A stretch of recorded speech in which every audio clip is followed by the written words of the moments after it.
This is Office Hours at Duke University. Professor Stanley Hauerwas has been called a Christian contrarian, an intellectual provocateur, and America's best theologian. Despite or because of his vigorous arguments, Professor Hauerwas has received many honors and gained an eclectic following. His new memoir, Hannas Child, gives a glimpse of the man behind the ideas, his working-class childhood in Pleasant Grove, Texas, the philosophical debates that shaped his ideas, his troubled first marriage to a woman with mental illness, and how he discovered that he is a Christian. Professor Hauerwas is here to talk about all of that and more, and to answer your questions. To ask Professor Hauerwas a question, send an email to live@duke.edu. You can tweet your question with a tag Duke Live, or post it on the Duke University Facebook page.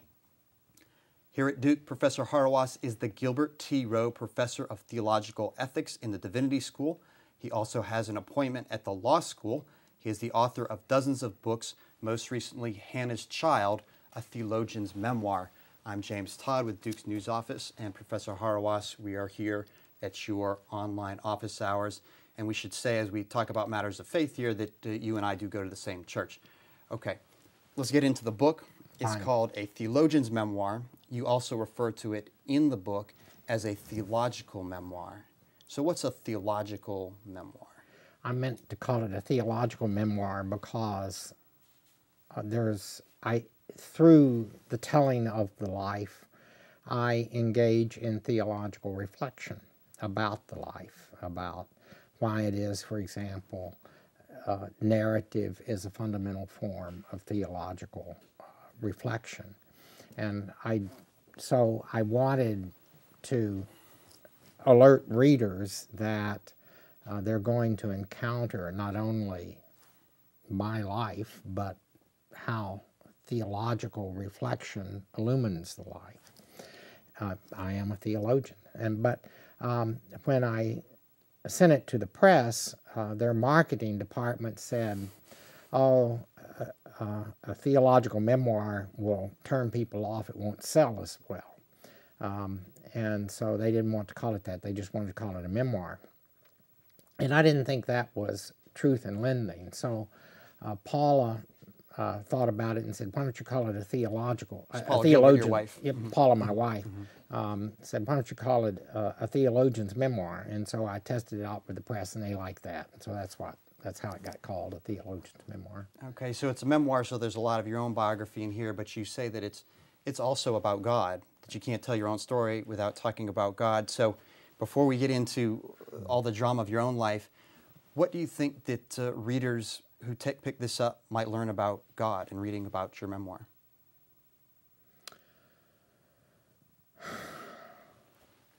Well, God is a very tricky word. And it's very tricky in our culture because it presupposes that everyone has some generalized presumption that something had to start it all, and God names that. And that's exactly what I deny. Mm-hmm. And so the God that I worship is the Father, Son, and Holy Spirit. And that's a primary name, more primary than God. So what I hope that readers might gain from reading the book is why what I've just said is not as absurd as it sounds to most people. So how theological reflection works to discipline our speech in a manner that challenges the generalized presumption that we know what we say when we say God is part of what the book's about. Mm-hmm. And you say being a theologian is word work. It is. And you've obviously written quite a bit, but was this different? I mean, you're very conscious of the importance of narrative in talking about the church and the life of God, but when you turned on yourself, was that a different kind of work? It is a very different kind of work. The book is a very different genre than I've ever used. Well, that's not, I suppose I've written a few articles that has something of a biographical gesture in it. But this book is a very different kind of work in which you expose and make vulnerable your own life in a way that cannot help but make you feel a bit uncomfortable. I mean, I'm not complaining about that because I obviously wrote it, and I'm glad I've written it. It's a very special book for me. I care deeply about it. It's not that I don't care about my other books, but I suppose if I'm remembered for any book that I've written, it'll be this one. Okay. And now the title, Hannas Child, obviously there's a reference there to the biblical Samuel, the priest, prophet, and judge of Israel. You say that you didn't start out with that motif in mind, and you certainly as a young man didn't try and be a Samuel. So how did you come upon seeing your own life in Samuel's life? Because of my mother. When my mother was hardscrabble, dirt poor Mississippi, and she somehow found her way to Texas, where she married my father, who was a bricklayer. All my family, all we know is bricklaying, and that's the way I was raised, to be a bricklayer. And my father was named C-O-F-F-E-E, Coffee, because my grandmother was a Coffee from northern Alabama. And my grandmother had decided that Coffee would be the son, he was a middle son, that would not marry in order to take care of her as she aged. So my mother had to convince my father to marry, and so they married late, and they had trouble becoming pregnant. And my mother, I don't know if she had read the Bible, but she had heard the story of Hannah and Samuel. So she prayed to God that if God would give her a son, she would give that son to God, which I say was perfectly appropriate, but did she have to tell me when I was 6? I mean, I remember. We were sitting on this little porch in a hot Texas sun at the end of the day, and she told me this story. And then I explained that that's how I think I became a theologian. I became a theologian because I couldn't get saved. I was raised in an evangelical Methodist church where you joined the church and were baptized on Sunday morning, but you had to be saved on Sunday night, because Sunday night you had an hour's hymn sing, 45-minute sermon, and then the altar call. And I was about, I suppose, 14 or 15, and I wanted to be saved, but I didn't think you should fake it. So I was there every Sunday night. My family was always there, and I started to date, which meant I was sinning.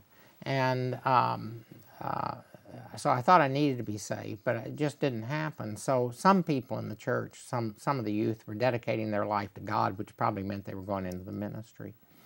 So I thought, well, the hell with it. One Sunday we were singing I Surrender All for the 25th time, and I thought, if someone didn't surrender, this was going to go on all night, so I thought I will. And so I went up and said that I dedicated my life to the Lord, and I probably wanted to be a minister. And everybody, you know, thought this was great. And so we had an associate minister of the church who had gone to seminary, and so he told me that I was supposed to read. And so I started reading a lot of terrible books in the church library. We weren't smart enough to be fundamentalists. You got to be smart to be a fundamentalist, and most of them were about, you know, the Bible, showing, you know, that the ark really was on Mount Ararat, and that you know, that their archaeological evidence showed that the flood really happened, and stuff like that. But as I got older, I found a book by B. David Napier, who turned out taught at Yale Divinity School, where I would end up, that suggested to me that the Bible wasn't true. So I thought, wow, how about that? And then I read a book by Nels F.S. Farias, a Swedish theologian who taught in America, that suggested that that religion probably hid God as much as it revealed God, and I thought that's probably true. So I began to think this stuff isn't true. But by that time, I was on my way to college because I'd been told if you're going into ministry, you have to go to college, and no one in my family had ever been to college. So that's what happened. I went to college to be a history major, and I just discovered that I loved philosophy. I was the philosophy major at Southwestern University in Georgetown, Texas. And there was a wonderful man there that was named John Score, who gave me a 6-semester history of philosophy course. We read Copleston's History of Philosophy along with the primaries. And I began to have the view that I wasn't quite smart enough to be an atheist. Because atheism is a very demanding position. So I decided that I would go to seminary to investigate further if the stuff was true. And I read a book by H. Richard Niebuhr called The Meaning of Revelation, which I thought was answered, or at least gave a constructive approach on some of the issues surrounding the Christological issues that I found quite compelling. And so I went to Yale Divinity School, and I read Karl Barth there, and that changed my life. Mm-hmm. We've got a question that's come in by email, and everyone who's watching is invited to ask Professor Hauerwas a question. To do that, send an email to live@duke.edu. You can tweet in your question with the tag Duke Live, or post it on the Duke University Facebook page. You're just talking about your own life as a student. Of course, since then, you've had many students, undergraduate and graduate. And this question comes from Adam and says, what is it that you most want your students to carry forward in their own lives as it relates to what you have tried to impart through your life and teaching? What is your greatest fear for them? What should they avoid? Finally, put differently, if you'll forgive the question, what do you want the legacy of Stanley Hauerwas to be in and through your students? I wonder if that's Adam Hollowell. He's a friend, and okay. I was an undergraduate student and did his PhD at Edinburgh. What was the first part? Your legacy through your students. How do you see that? What your advice for them? I want them to care what I care about, and that's what's that? The truthfulness of Christian speech, and that I want them to engage those questions in a manner that they never think they should protect God, because anytime you think you have to protect God, then you can be sure you're worshiping an idol. And so I want the intellects to be fully engaged in a way that no question is thought to be avoided. Therefore, I want them to care deeply about the gospel in a way that is compelling for how we understand our lives in this world destined to death. That's. And you mentioned asking questions and not being afraid, and you're just starting to talk about your own intellectual journey, Southwestern and Yale. What were some of the questions that you found yourself wrestling with that you just couldn't answer but couldn't put down?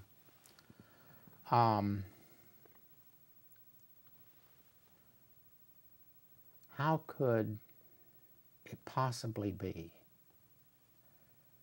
that all that is created by the one who called Israel out of Egypt? That we know God not from some generalized account of human experience, but from I've called you, Israel, to be my promised people. Mm-hmm. Okay. So the absolute particularity of God as the one who is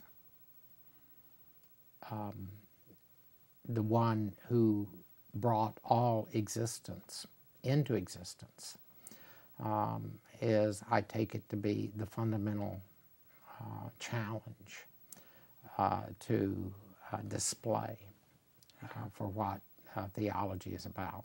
I didn't answer all of Adam's questions. You know, anything to avoid, I guess it's advice, and we're getting the word that it's not Adam Holloway. So oh, it's another Adam. Well, there you are. Good. It's good questions, It Adam. is an Adam. So it's also what to avoid for your students. What should they avoid? I guess you've spoken to that, and then. Well, I don't know. One of the things I want students to avoid is careerism. I mean, I've trained a lot of PhD students, and I think about the worst thing you can possibly want to be today is a successful academic. I know that seems bad because it looks like I'm a successful academic, but I want the success that comes through being an academic to be that which rides on the back of caring more fundamentally about the subject itself. And so this brings up the issue of being a theologian, and there's a short question, but I think it's loaded, is who's your boss? Well, my boss, I told the story the other day at Greg Jones, my dean's farewell dinner, that when Greg was my student, and when he came back to be dean, I took Nathan and Ben, his sons, to Durham Bulls game while they were unpacking, while Greg and Susan were unpacking. And Nathan, who was about 10, was trying to figure out who I was, and so I said, well, I actually taught your mother and dad. In fact, I directed your father's dissertation. And Nathan said, without missing a beat, but now he's your boss. I said, well, yes. But so my immediate boss, of course, is the dean of the Divinity School, and I try to be of service as best I can, but in truth, I'm a bricklayer, and bricklayers are very independent people, and if we don't like the boss we're working for, we say several explicatives, walk off the job and go find another job to get, you know, people. We think people need bricklayers. People don't need theologians the way they need bricklayers, but nonetheless, I remain, I always think I work for myself in a certain way. Though, in fact, I never forget, a theologian occupies an office of a community called the church, which means that our first loyalty is to the bishop, whose task it is to ensure that Christians never forget that we don't get to make Christianity up, but we receive it. And so I try to be as obedient as I possibly can in my own way to my bishop. Mm-hmm. And have you ever not written something, or as a bishop ever corrected you and you said, oh, okay, I won't do it because my bishop has told me? No, too bad.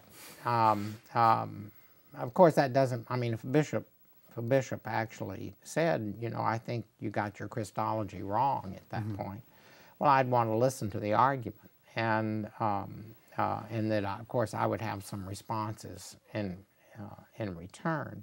I think it's quite reasonable, however, for bishops to ask theologians who are their servants, the theologians are their servants, to think again.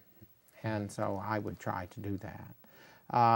Because theology has now become predominantly located within the university and is thought of as an academic subject, too often we lose the connection to our ecclesial home. Okay.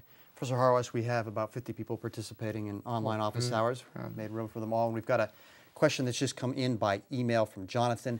Everyone watching can also ask Professor Hauerwas a question. To do that, send an email to live@duke.edu. You can tweet in your question with the tag Duke Live or post it on the Duke University Facebook page. So Jonathan from Gibsonville, North Carolina says, in the book you write, and he quotes, "What many people find hard to understand, or at least what strikes them as unusual, is how I combine what I hope is a profound commitment to fundamental Christian convictions with a socially radical ethic." He has two questions. Why do you think this is hard for people to understand, and what has helped you see that these commitments are integrally related? I think people think that if you have high Christology, that necessarily also implies a socially and politically conservative position. And therefore... and real quick, a high Christology, just a quick... Jesus is the second person of the Trinity, very God and very man. Okay. And he's not 50% God and 50% man. He's 100% God and 100% man, human. And that people associate that kind of strong theological convictions with the religious right today. And I think the religious right, interestingly enough, in this country is a form of Protestantism that is severely threatened by Christian orthodoxy. I mean, people don't have any idea that the Christian right, on the whole, isn't formed by the Catholic tradition, and I'm fundamentally a Catholic. So for me,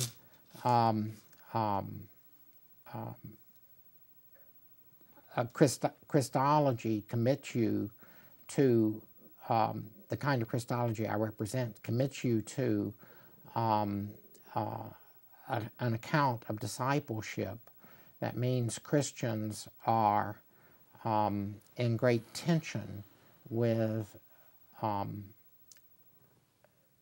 worldly presumptions about violence and control.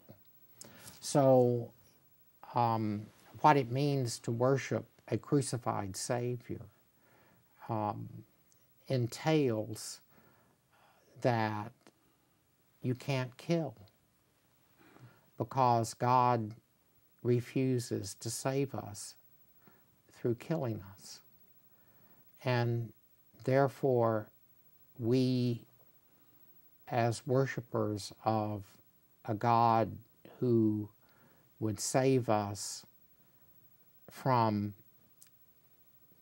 our violence by nonviolence, means that we also are committed to living in the world with a respect for the dignity of our enemies in a way that we cannot think of ourselves, for example, as first and foremost Americans.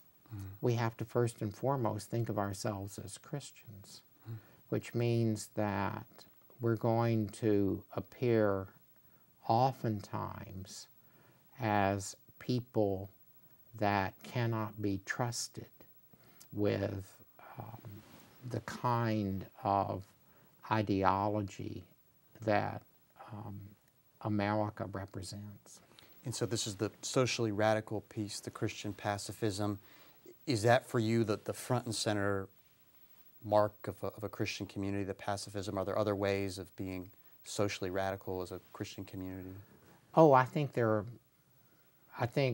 indeed, if you just make nonviolence the fundamental radical commitment, you don't do you don't adequately give an account of the kind of socially radical position that I think cuts across the board of people who worship Christ. For example, I think that one of the most radical things that being a Christian commits you to is the willingness to have the patience to have children. Children is radical. It's very radical. That you are, what it means to have a child is to learn to live without control, and to learn to live out of control. We try to become very good at controlling the world to make the world safe for children. And as soon as you do that, as soon as you try to make sure that your children are not at risk because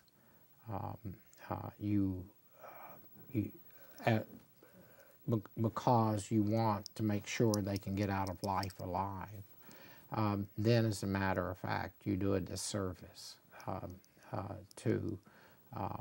because this is a dangerous world. And by being Christian, it makes it more dangerous. We're talking about the life of the church here. We now have more than 100 people participating in this online office hours, and we've got a question here that has come in from Rich. And everyone watching can ask Professor Hauerwas a question. To do that, send an email to live@duke.edu. You can tweet in your question with the tag Duke Live, or post it on the Duke University Facebook page. Rich asks, one of the issues my people struggle with is the demonization of Islam. I suppose there always needs to be an enemy, and this is certainly an old one.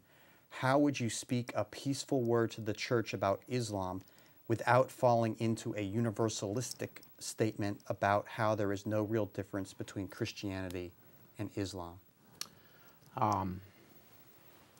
Well, first of all, Christians don't know dip about Islam. One of my closest friends is a man named David Burrell, who's a congregation of Holy Cross priests. And David... it's a Catholic order. It's a Roman Catholic order.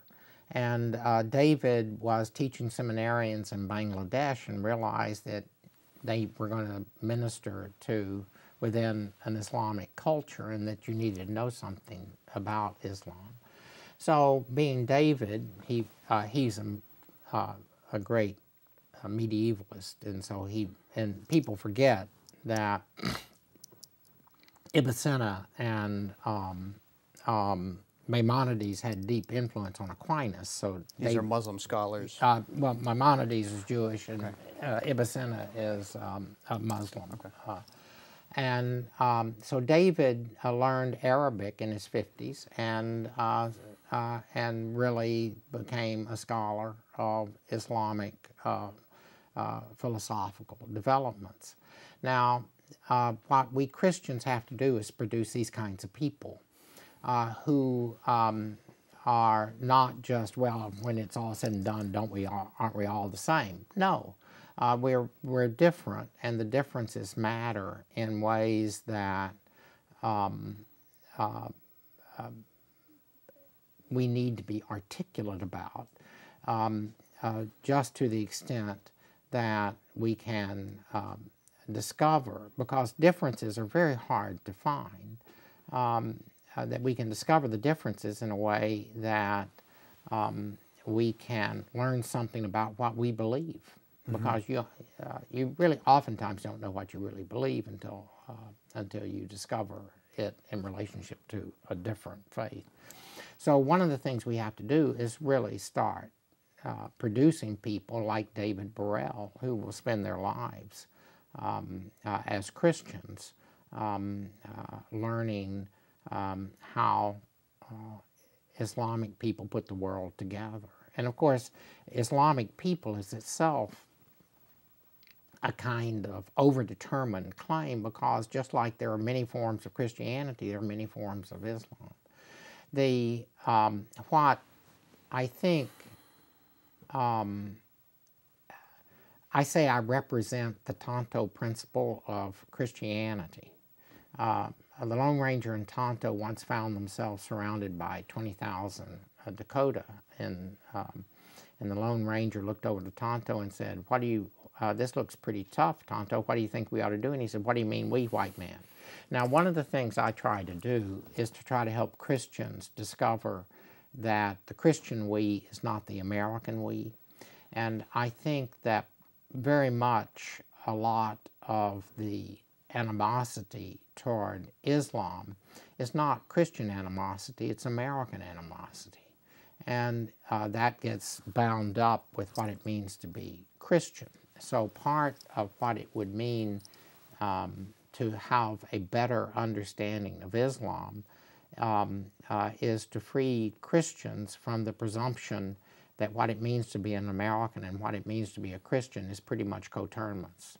That distinction. We've got a question that's come in here from Logan by email in Honolulu, Hawaii. He wants to pick back up on the pacifism. And Logan asks, would Professor Hauerwas please describe his interactions with the late John Howard Yoder and his turn toward pacifism? We know now that he is an ardent pacifist, but how would he describe his position prior to that period, the making of a pacifist? Oh, well, when all of us were Niebuhrians. Reinhold Niebuhr. Okay. Reinhold Niebuhr was a great Christian theologian, taught at Union Theological Seminary for many years. And Reinhold Niebuhr, coming out of World War I kind of liberal pacifism,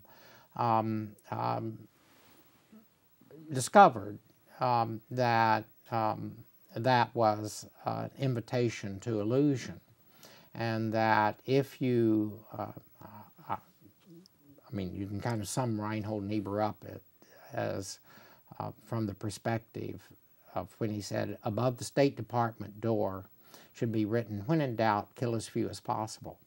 And that and Christians should be willing to do that. And therefore you don't live in a world in which you get to decide whether to kill or not to kill. It's who to kill. And to kill as few as possible, do it smartly. I was very shaped by that general view and the theological presumptions that underwrote it. And Niebuhr was very wonderfully honest thinker that said, of course, that when you go to being socially responsible, that is the need to kill, you got to leave Jesus behind. And it was Yoder who I thought gave the most adequate response to Niebuhr, to suggest that, well, then you don't really worship the God of Jesus Christ if you think you can leave Jesus behind in any aspect of the life. And so John Howard Yoder was a great theologian who taught at the Associated Mennonite Bible Seminary in Elkhart, Indiana. And I had first come in contact with him when I read a pamphlet just as I was leaving Yale called Karl Barth and the Problem of War. And I thought, that's the best critique of Barth I've ever read, but you'd have to be crazy to buy into that ecclesiology. So once I got to Notre Dame and I went out to see John in Elkhart, and I'd read some of his pamphlets before that, and I read, and John was a tall, rather severe man who never tried to win anyone over by charm. And I got some mimeograph that from him when I went to see him, and in it was an extraordinary book called The Politics of Jesus. And I didn't want to be committed to nonviolence. I still don't want to. I mean, you know, I'm a very violent guy. Indeed, I tell people that I don't like the language of pacifism because it sounds like a position separate from your Christology, and it's just so passive. But I tell people that I'm committed to Christian nonviolence because I have no faith in my ability to live that on my own. So by creating expectations in others, I hope they'll keep me faithful to what I know is true. So I learned that from John Howard Yoder, who was my colleague then at Notre Dame for a number of years. After I discovered John, I said he ought to be teaching at Notre Dame, and so he came and did. He was a deeply influential man for me. Professor Hauerwas, we've got more questions coming in here, but I don't want to lose track of the book. And you say in here at the end that, in fact, what I have learned in writing this book is quite simple. I am a Christian. How interesting. Now, I don't know if you had your tongue in your cheek as you wrote that. Okay. So looking back, what convinced you that, hey, this guy Hauerwas should aptly be called a Christian? Friends call me a Christian. And I don't trust my own consciousness about that. I mean, we are inherently opaque self-deceivers. So I learn how to be a Christian by having friends tell me how to do that. So through the book, I hope is fundamentally an act of friendship through which I narrate my life through the lives of others who have made my life possible, and without who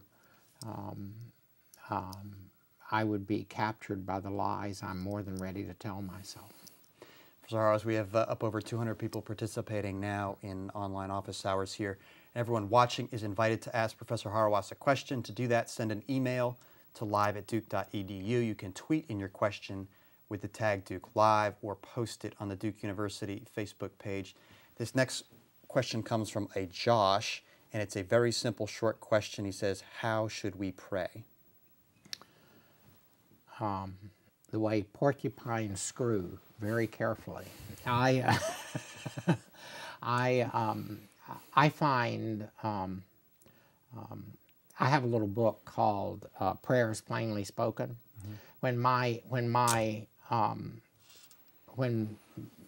father, his 5 brothers, would gather at my grandmother and grandfather's place, my father was, as Southern families do this, the designated prayer. And he prayed, I thought, quite eloquent prayers. I thought this was fine until I discovered that they thought this was genetic and that I would inherit this. And I'm just not a natural prayer.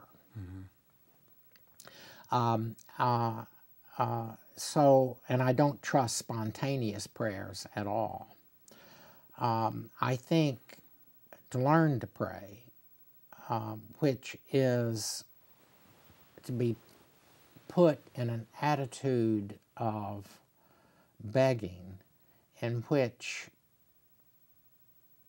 we are willing to let God loose in the world, is a very challenging business. So I think first and foremost, the way you learn to pray is by praying the prayers of the church. What are those? The Book of Common Prayer is a good place to begin to read the prayers of the church, because the grammar that is embodied in those prayers is absolutely honed through the centuries in a way that gives them a power that disciplines our lives in ways that makes us able to pray. I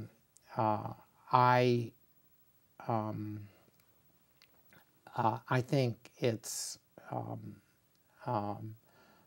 very important to pray with other people. I'm generally, you know, I find silence myself makes too noisy. I like being in a context where others are taught to pray. That's the Book of Common Prayer, isn't it? Yes, it is. So you could pick a prayer if you... Well, I don't know if I can find it. Let me... one of my favorite prayers in here is... Could I read out the next question as you look for the prayer? Sure. Okay, so this next question, we've got a few stacked up now. This is Stephen from Indonesia. Goodness. Who says, I have heard you recently cite St. Victor, saying the recognition that Christians have no single cultural home in this world is a step towards sainthood. How does that claim differ from the cosmopolitanism of Anthony Appiah? Does Christianity have a theology of place? Great question. That is a great question. Well, I admire Anthony's book, and Anthony wants to be a cosmopolitan in a particularistic manner, which is a neat trick if you can pull it off. That is, the problem with being a cosmopolitan in a particularistic manner to appreciate what it means to be Ghanaian is the way Appiah is primarily concerned to do it, is of course to always be alienated from that which you learn to enjoy. Now, I don't want to be alienated from that which makes me who I am. So the kind of cosmopolitanism that is involved in Saint Victor said, he who is at home in one country is still a child. He who is at home in two countries is on their way to maturity. He who is home nowhere is on their way to perfection, because the home is God. And so,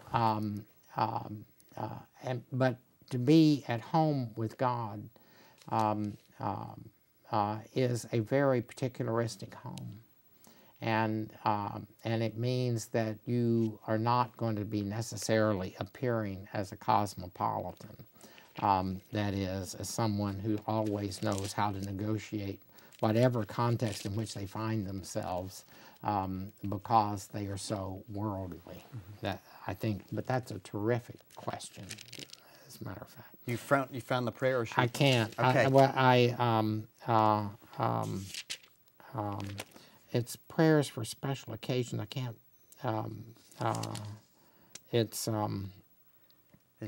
We got a Twitter comment. Okay. Justin said, "I'm just proud to be this guy's friend. I love Stan Hauerwas." Okay, that's not a question. Bill from Greensboro, North Carolina, says, sent by iPad. You'll see the irony here.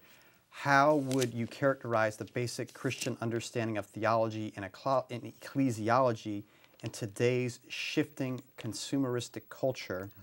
And what should it look like to be Christian in such a culture? Right. I say one of the problems with being Christian in the world in which we find ourselves is what I call the Groucho Marx problem. Groucho Marx wouldn't want to be a member of a country club that would have him as a member. Would you want an account of what it means to be a Christian that you've chosen? You shouldn't trust that. Particularly if what it means to be a Christian is a life and death matter. So what I think the consumer model, which we're all trapped by. I mean, my way of putting that is we currently live in a world in which we think we should have no story except the story we chose when we had no story. That's called freedom. So we get to choose our lives. We should have no story except the story we chose when we had no story. Capitalism and liberal political practice are both the institutions that produce that kind of self. The only problem with, of course, is that self is fundamentally self-deceptive insofar as who told you the story you should have no story except the story you chose when you had no story. So interestingly enough, I mean, if the idea that we should make our lives our own turns out to be a form of being fated. So, and that's the reason why most forms of contemporary Christianity are really forms of Stoicism. Now, where you try to come to terms with the fatedness of decisions you made when you did not know what you were doing, but nonetheless is who you are. So, one of the great challenges before us is to know how to resist the story you should have no story except the story you chose when you had no story. And that's part of why this book is about Hannas Child. I didn't choose that story. It was my destiny. But interestingly enough, it made me free. If freedom is rightly worshiping God, so that I'm a Christian, how interesting is a countercultural claim to the social orders built upon the presumption that you only become free insofar as you've chosen your own story. I didn't choose what it means to be a Christian. And that's the reason why that's the deepest social radicalism that's involved in being a Christian. Not nonviolence, though I certainly am committed to that, but that you are a life to the extent that you are a gift.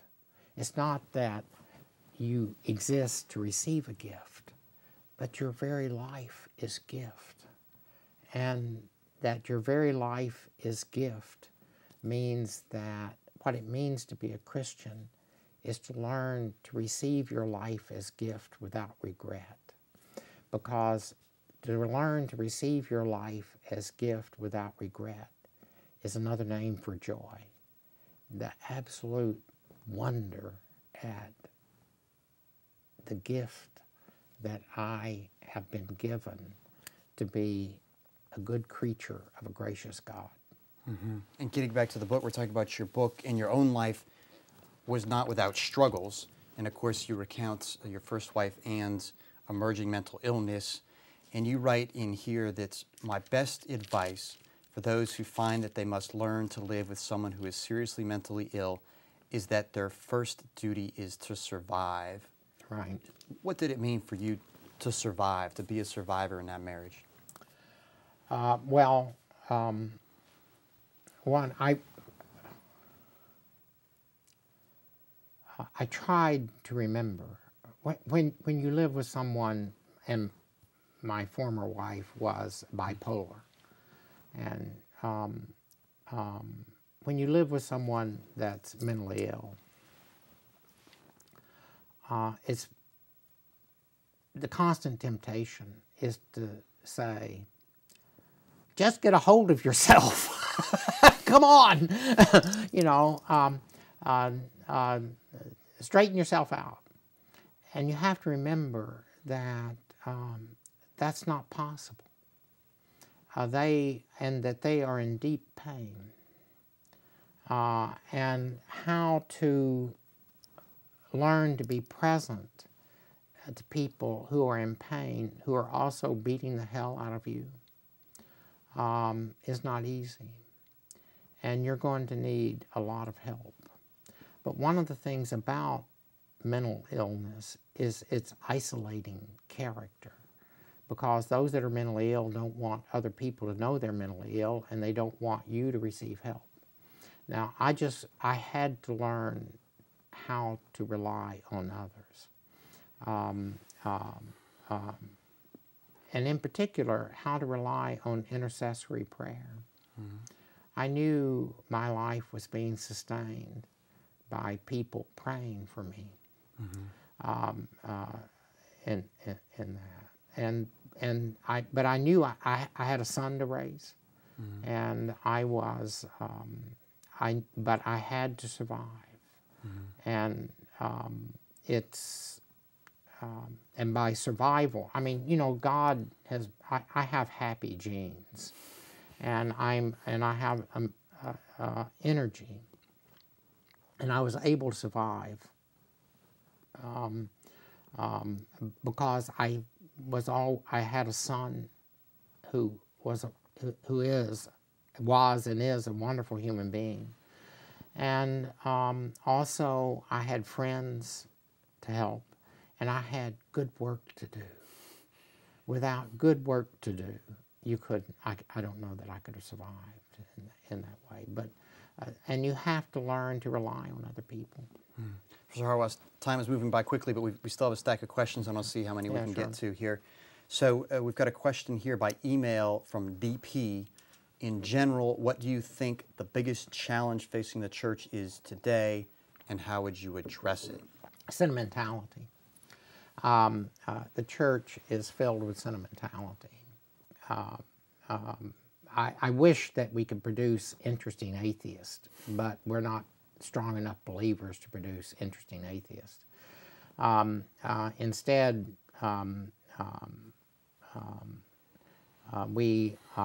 what we hear so often in sermons is sentimental drivel about love, and how Christians are to love one another and to love everyone in a way that just is bullshit. I mean, there's no reality to that. I say that no indicator of the sentimentality that produces that possesses Christians today more than the presumption that Christians think they ought to raise their children in a way that their children do not have to suffer for their convictions. Well, I mean, that drives children crazy. Of course, if Christianity is the heady convictions about the world that I take it to be, then somebody's going to pay some prices for it, and that may be your children. And I mean, it's very interesting. You know, people seem to think that they can, that they ought to raise their children in a way that when their children grow up, they get to make up their minds about being Christian, but they don't raise their children to make up their minds about being American. Now, so I think a recovery of strong convictions correlative with a way of life that makes those convictions intelligible is absolutely at the heart of what it means for us to recover a sense of Christian faithfulness. And that won't happen by trying to will it. I assume that God is in the process of making the church leaner and meaner, and I'm all for that. All right, let's see if we can't get in another one here. Justin has tweeted in a question, and he asks, how can churches learn to tell the truth about difficult relationships to minister to pain? I'm not sure what he means by difficult. Okay, go ahead. I think it's a terrific. On the whole, I think people go to church to assure one another that we're okay, and exactly what it means to learn to confess that we are sinners in need of help of God and one another is absolutely crucial to being truthful to one another. I mean, to be a Christian, it means to expose your life to vulnerabilities that will make you dependent upon other people. And that's the conditions necessary for being truthful. Mm-hmm. We've got an email question here from somebody named JR who asks, what is conversion rather than being born into a Christian family in this narrative of choosing a story when you had no story? Conversion is to be baptized into the death and resurrection of Christ, through which you are made part of a community that will hold you accountable to that reality. So obviously that answer is a way to resist subjectivistic accounts of conversion that suggest that my self-consciousness will determine what counts for the conversion. I trust the community, I don't trust myself. Mm-hmm. Professor Hauerwas, I want to respect our time because we're coming up on the hour. You're looking for the prayer. Yeah, it's all right. I'm not going to be able to find it. I should say that there is a prayer in here, Great Hannah's prayer, and I was wondering, is a way to close out here, if you'd read this excerpt of Hannah's prayer when she dedicates Samuel at the temple, sure. And just what does it mean about you, God, life? This is Hannah's song, which there are several wonderful women's songs in the Old Testament that are warrior songs. Mm-hmm. There is no holy one like the Lord, no one beside you. There is no rock like our God. Talk no more so very proudly. Let not arrogance come from your mouth, for the Lord is a God of knowledge, and by him actions are weighed. That was Hannah's song that she sang because God had given her a son, and she was therefore no longer mocked by the other wives. I thought if my work is about anything, it is one who hopefully has been humiliated appropriately, that arrogance comes not from my mouth, even though I'm in the knowledge business. So that's part of what that was about. Professor Hauerwas, thank you for holding your online office hours here. It's lovely. I'm glad to do it. Great. Professor Stanley Hauerwas is the author most recently of Hannas Child, a theologian's memoir. To follow Professor Hauerwas's work, visit the Duke Divinity School website. That's divinity.duke.edu. A recording of this office hours session, along with many other Duke videos, will be available on the Duke On Demand website at ondemand.duke.edu. Next week on Office Hours, Duke researcher Vanessa Woods talks about the primate drama of the bonobos. To learn more about Duke, visit duke.edu.